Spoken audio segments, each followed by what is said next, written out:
Assalamualaikum warahmatullahi wabarakatuh. Salam sejahtera buat kalian semuanya. Kembali kita bersama sahabat Sams Channel, sahabat belajar kita semuanya. Kali ini kita akan membahas soal latihan penilaian akhir tahun kelas 5 tema 8. Penilaian akhir tahun ini terkadang disebut dengan ujian semester 2 atau ujian kenaikan kelas. Oleh karena itu, apabila video ini bermanfaat buat kalian semuanya, jangan lupa untuk like dan subscribe bagi kalian yang belum ya. Dan juga bagikan kepada teman-teman kalian semuanya agar video ini semakin bermanfaat. Dan juga boleh kalian bagikan kepada grup-grup WA kelas atau grup-grup belajar lainnya agar video ini semakin diketahui oleh teman-teman kalian yang membutuhkan video-video seperti ini. Baik anak-anak semuanya, langsung saja kita ke soal nomor 1.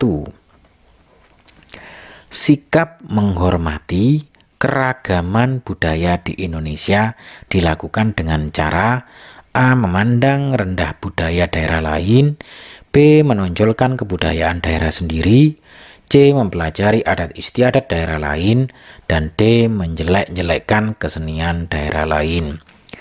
Anak-anak semuanya, untuk sikap menghormati keragaman budaya ini berarti sikap yang perilaku yang baik, yang mengundang perdamaian dan ketenangan dalam keragaman budaya. Oleh karena itu, mari kita lihat untuk A, B, C, D ini mana yang sikap yang baik yang menambah keharmonisan dalam keragaman budaya. Nah, kita lihat yang A, memandang rendah budaya daerah lain. Ini jelas bukan jawaban. Karena ketika kita memandang rendah budaya daerah lain, ini akan mengakibatkan tidak harmonis dan menimbulkan perpecahan. Oleh karena itu yang A ini bukan jawaban. Kemudian menonjolkan kebudayaan daerah sendiri, ini juga tidak baik. Karena ketika seseorang sama-sama menonjolkan budayanya sendiri-sendiri, maka ini akan menyebabkan perpecahan, tidak harmonis. Kemudian yang C, mempelajari adat istiadat daerah lain. Ini contoh sikap menghormati budaya orang lain. Kita mempelajari adat istiadat daerah lain. Untuk yang D, menjelek-jelekkan kesenian daerah lain. Ini merupakan sikap yang akan membuat tidak harmonis dan perpecahan karena menjelek-jelekkan kesenian daerah lain, sehingga ini bukan jawaban. Kesimpulannya dari A, B, C, D ini jelas yang C merupakan jawabannya. Berikutnya soal nomor 2. Semboyan bangsa Indonesia adalah A. Tutwuri Handayani, B. Bersatu kita teguh, bercerai kita runtuh. Untuk yang C, Bhinneka Tunggal Ika, dan D. Pancasila. Anak-anak semuanya, kata kuncinya di sini semboyan. Nah, kita lihat semboyan bangsa Indonesia adalah Bhinneka Tunggal Ika. Adapun Pancasila ini bukan semboyan tapi dasar negara. Oleh karena itu jawabannya adalah C. Berikutnya yang 3. Kota di Indonesia yang dikenal sebagai kota hujan adalah A. Banjarmasin, B. Bogor, C. Pontianak, dan D. Papua. Anak-anak semuanya, kota di Indonesia di sini yang dikenal dengan kota hujan adalah Bogor. Karena apa? Karena di Bogor ini intensitas hujannya sangat tinggi daripada kota-kota yang lain yang ada di negara Indonesia. Berikutnya soal nomor 4 anak-anak. Sikap menghormati keragaman suku bangsa dapat dilakukan dengan cara A. Bersahabat dan saling membantu, B. Membanggakan suku bangsa sendiri, C. Merendahkan suku bangsa lain, D. Fanatik terhadap suku bangsa sendiri. Anak-anak semuanya, Seperti yang saya sampaikan di soal nomor 1 tadi, sikap menghormati keragaman suku bangsa ini adalah sikap yang baik, sikap yang terpuji, sikap yang membuat suku bangsa ini menjadi harmonis, damai, dan tentram. Oleh karena itu, mari kita pilih sikap A, B, C, D ini yang bisa membuat ketentraman dalam keragaman suku bangsa. Yang A, bersahabat dan saling membantu. Ini jelas ini akan membuat ketentraman karena saling bersahabat dan saling membantu.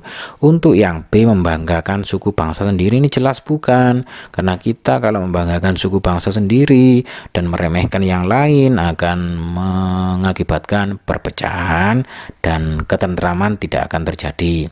Kemudian yang C juga merendahkan suku bangsa lain, ini akan menimbulkan perselisihan, perpecahan. Kemudian yang D, fanatik terhadap suku bangsa sendiri juga menganggap bangsa sendirinya menganggap suku bangsa sendirinya yang paling baik, ini juga mengakibatkan perpecahan.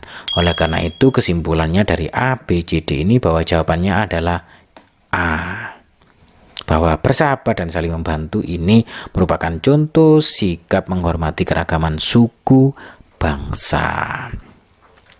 Baik anak-anak semuanya, kita langsung ke soal berikutnya, soal nomor 5. Oke.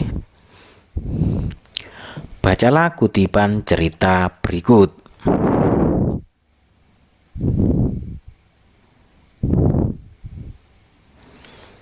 Tanah di perkuburan umum itu masih basah.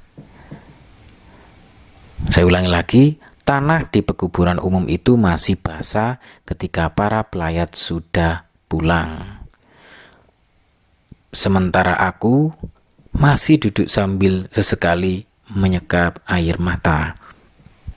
Ibu yang selama ini paling aku hormati dan sayangi tadi malam telah menghadap Sang Pencipta. Soalnya, 5. Latar suasana yang tergambar pada kutipan cerita tersebut adalah A, kecewa, B, sedih, C, marah, dan D, khawatir. Anak-anak semuanya, di sini tadi ada kata sesekali menyeka air mata. Lah ini sangat jelas menunjukkan kesedihan. Oleh karena itu jawabannya adalah B. Berikutnya soal yang nomor 6. Tokoh yang terdapat dalam kutipan cerita rakyat di atas adalah A, aku, B, ibu, C, kakak, dan D, adik. Nah, ini sangat jelas bahwa di sini tadi yang berbicara, yang bersedih adalah aku di sini. Lah, maka jawabannya adalah A. Berikutnya soal nomor 7. Karena tingginya ombak di Selat Sunda, pertanyaan yang tepat untuk jawaban di atas adalah A, apa akibat kapal tidak beroperasi? B, mengapa kapal-kapal feri tidak beroperasi? C, bagaimana keadaan ombak di Selat Sunda? Dan D, di mana ombak berada? Anak-anak semuanya, di sini kita lihat bahwa jawabannya adalah karena. Nah, berarti ini alasan. Karena alasan, maka kata tanya yang tepat adalah kata tanya yang diawali dengan kata mengapa. Oleh karena itu, jawabannya adalah B. Berikutnya anak-anak semuanya, kita ke soal nomor 8. Sebuah interaksi komunikasi antara dua orang atau lebih atau kelompok disebut A, belajar, B, diskusi, C, membaca, D, mendengarkan. Nah, anak-anak semuanya kata kuncinya adalah interaksi komunikasi antara dua orang atau lebih atau kelompok ini. Sehingga sangat jelas jawabannya adalah diskusi. Nah, untuk belajar ini nggak mungkin, karena apa? Belajar tidak harus kelompok. Kemudian membaca juga tidak harus kelompok, tidak harus dua orang. Ketika mendengarkan juga tidak harus kelompok, tidak harus dua orang. Sehingga jawaban yang tepat adalah B, diskusi. Berikutnya soal nomor 9 anak-anak. Pengairan yang dilakukan petani di persawahan dinamakan A. Irigasi, B. Erosi, C. Abrasi, D. Reboisasi. Nah, anak-anak semuanya, untuk pengairan ini sangat jelas bahwa pengairan ini nama lainnya itu adalah irigasi. Adapun erosi ini pengikisan tanah, kemudian abrasi ini pengikisan tanah yang ada di laut karena ombak laut, kemudian reboisasi ini adalah penghijauan atau penanaman hutan kembali. Nah, oleh karena itu sangat tepat bahwa jawabannya adalah A, yakni irigasi. Berikutnya anak-anak semuanya kita ke soal nomor 10. Salah satu jenis tanaman di perairan yang dapat menahan pengikisan air adalah A. Eceng gondok, B. Ganggang, C. Bakau, dan D. Teratai. Anak-anak semuanya, yang di sini kata kuncinya adalah jenis tanaman di perairan yang dapat menahan pengikisan air. Nah, di sini kata kuncinya jenis tanaman di perairan yang dapat menahan pengikisan air. Nah, karena menahan berarti ini harus tumbuhan yang kuat. Nah, dan di sini tumbuhan yang kuat menahan pengikisan air ini adalah bakau. Dan sering kita jumpai bahwa tumbuhan bakau ini sering kita jumpai berada di pinggiran-pinggiran pantai yang gunanya untuk menahan pengikisan air. Baik anak-anak semuanya, kita ke soal nomor 11. Kegiatan yang dilakukan oleh manusia untuk memenuhi kebutuhan hidupnya disebut A. Kegiatan konsumsi, B. Kegiatan produksi, C. Kegiatan distribusi, dan D. Kegiatan ekonomi. Anak-anak semuanya, perlu kalian ingat bahwa kegiatan yang dilakukan oleh manusia untuk memenuhi kebutuhan hidupnya itu disebut kegiatan ekonomi. Nah, jadi ini kata kuncinya, untuk memenuhi kebutuhan hidupnya itu disebut dengan kegiatan ekonomi. Berikutnya soal nomor 12. Air bersih yang ada di alam jumlahnya terbatas. Oleh karena itu harus digunakan dengan A. Bergantian, B. Boros, C. Sesuka hati, dan D. Hemat. Nah, di sini sangat jelas sekali bahwa jawabannya adalah hemat anak-anak. Karena apa? Air di sini jumlahnya terbatas. Oleh karena itu kita harus menghematnya. Sehingga jawabannya adalah D. Berikutnya soal nomor 13. Hewan-hewan yang dibudidayakan oleh manusia disebut dengan hewan A. Liar, B. Ternak, C. Produksi, D. Konsumsi. Anak-anak semuanya, hewan-hewan yang dibudidayakan oleh manusia itu nama lainnya adalah diternak anak-anak. Jadi jawabannya adalah B. Berikutnya soal nomor 14. Berikut termasuk hasil perikanan laut adalah A. Tuna, B. Nila, C. Gurami, D. Mujair. Anak-anak semuanya kata kuncinya adalah laut ini anak-anak. Nah, kita lihat untuk tuna ini berada di laut, berarti ini jawabannya anak-anak. Sedangkan untuk nila ini di air tawar, gurami juga di air tawar, dan mujair ini berada di air tawar. Sehingga yang ada di laut hanyalah ikan tuna, dan jawabannya adalah A. Baik anak-anak semuanya, kita ke soal berikutnya. Kita scroll ke bawah. Oke. Scroll ke bawah, kita bersihkan dulu. Baik, soal nomor 15. Segala sesuatu yang dilakukan oleh manusia untuk memenuhi kebutuhan hidupnya disebut A. Ekonomi, B. Perdagangan, C. Sosial, dan D. Budaya. Anak-anak semuanya kata kuncinya adalah untuk memenuhi kebutuhan hidupnya. Ini merupakan kegiatan ekonomi. ekonomi. Berikutnya soal nomor 16.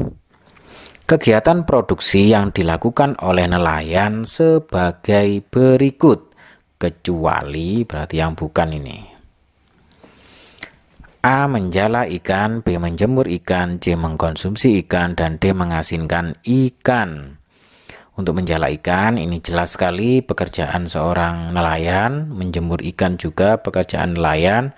Adapun untuk mengkonsumsi ikan atau memakan ikan ini tidak harus nelayan, petani atau profesi lainnya mengkonsumsi ikan juga dilakukan.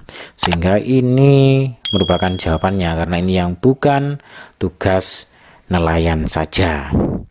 Kemudian mengasinkan ikan ini adalah nelayan. Jadi jawabannya adalah C, yang bukan tugas oleh nelayan dalam kegiatan produksi. Berikutnya anak-anak semuanya soal nomor 17. Tari Bedaya berasal dari daerah, kira-kira mana anak-anak semuanya? Oh iya, Tari Bedaya itu berasal dari daerah Yogyakarta ini anak-anak. Silakan kalian ingat-ingat bagi kalian yang tidak bisa, agar jika ada soal seperti ini kalian bisa menjawabnya. Kemudian soal nomor 18. Lagu Tanah Airku diciptakan oleh A. Ibu Sud, B. Pak Kasur, C. A.T. Mahmud, dan D. W.R. Supratman. Anak-anak semuanya, lagu Tanah Airku ini merupakan lagu yang diciptakan oleh Ibu Sud. Ini silakan kalian ingat-ingat agar kalian bisa menjawab soal seperti ini jika ada soal seperti ini maksudnya. Kemudian soal nomor 19. Tangga nada yang bersifat sedih dan kurang bersemangat disebut dengan tangga nada A mayor, B minor, C diatonis, dan D tempo. Lah anak-anak semuanya, tangga nada yang bersifat sedih itu adalah tangga nada minor, sehingga jawabannya adalah B. Kemudian untuk tangga nada mayor ini tangga nada yang bersemangat, sehingga untuk diatonis ini tangga nada yang berjumlah apa itu 7 tangga, sehingga jawabannya jelas adalah minor ini. Tangga nada yang bersifat sedih itu minor, jika semangat itu mayor. Berhubung ini sedih dan kurang bersemangat adalah tangga nada minor. Baik, untuk soal nomor 20, pensil, krayon, dan drawing pen termasuk media A. Kering, B. Basah, C. Dasar, dan D. Warna. Anak-anak semuanya, untuk kita menggambar itu ada dua media kering, ada media basah. Lah untuk pensil, krayon, dan drawing pen termasuk media apa kira-kira? Iya, warna, karena pensil, krayon, dan drawing pen ini digunakan untuk mewarnai, sehingga jawabannya adalah D. Anak-anak semuanya,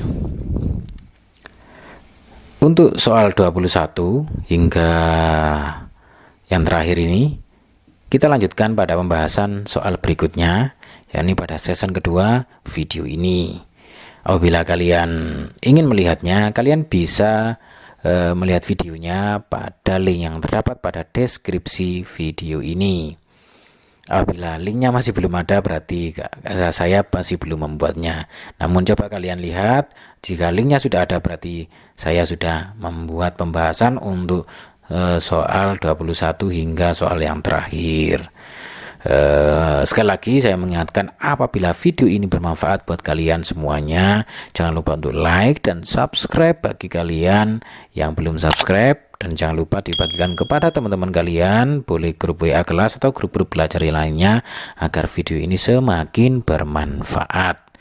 Akhirul kalam, wassalamualaikum warahmatullahi wabarakatuh.